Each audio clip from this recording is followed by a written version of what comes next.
Hello, my name is Teacher David Adam. Welcome to my class. Today we are going to look at linked speech, basically linking words together. When we teach people English, we start off with the very easiest thing, of course, the alphabet. A, B, C, D. We teach them the letters, and then we teach them the sounds that the letters make, phonics. So for example, snack, apple, tall. We take the letter sound and we put it together with a word to show children or adults how to pronounce, how to say the letters.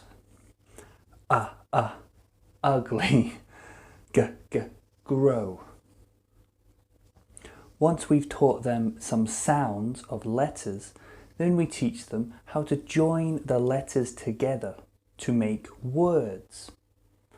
We have at, hat, ark, rock, jam. We join the letters together to make words. Once we've joined the letters together, we start to join the words together to make sentences. Is that your cat? Yes, it is.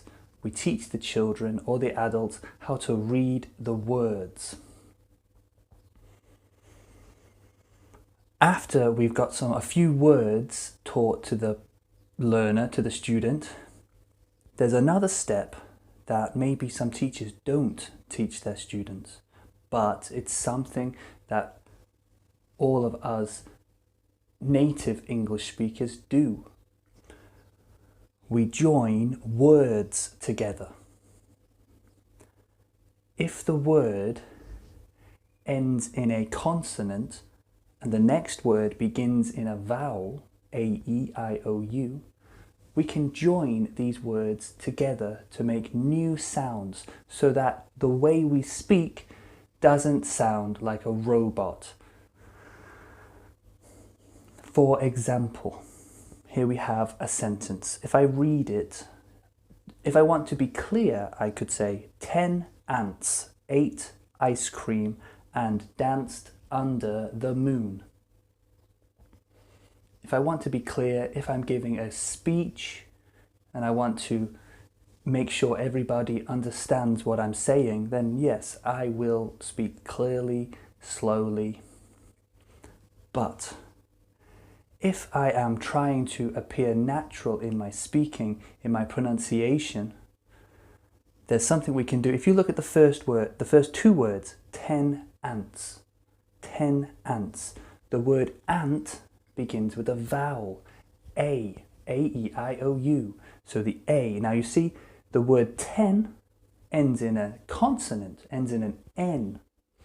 So what I can do is when I would say this naturally to other people, I won't say 10 ants. I'll say 10 ants. Can you hear? 10 ants. 10 ants. 10 ants. The N joins the word ants to make a new word, which is nants. It sounds funny, but this is how we speak. I'll say 10 ants.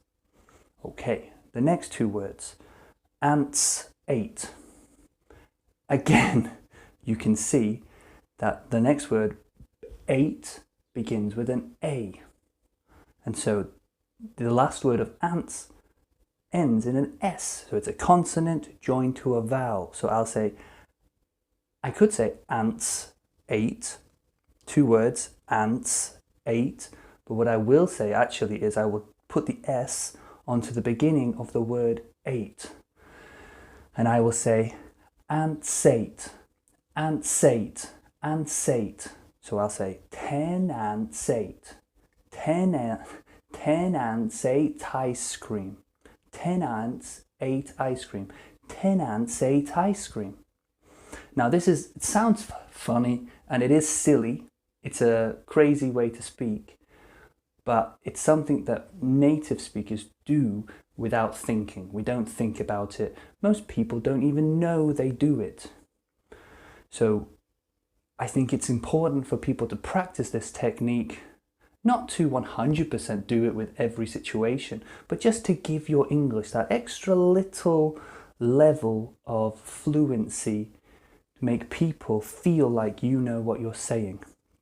Joining the last letter of a word, if it's a consonant, with the first letter of the next word, if it's a vowel.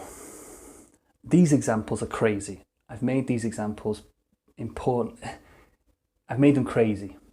So I'll go for the whole thing. I'll read you the whole thing, and you see if you can notice where I've joined the words together to make new sounds. 10 ants ate ice cream and danced under the sun. 10 ants ate ice cream and danced under the sun. Under the moon. Sorry, I'm a little nervous. 10 ants ate ice cream and danced under the moon. Now you see again, I've joined danced under.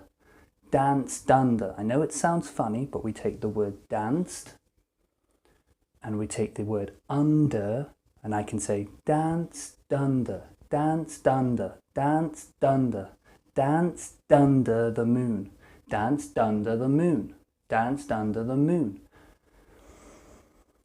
Here's another example. Frank's umbrella.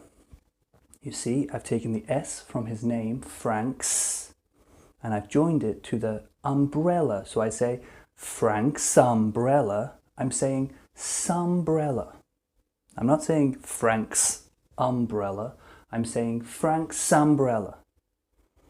It's a small thing that maybe it's difficult to notice, but it's a very large part of speaking English. Frank's umbrella fell off. Fell off. You can see I joined the last letter of fell with the first letter of off. So I say fell off. Fell off. I'm saying loff.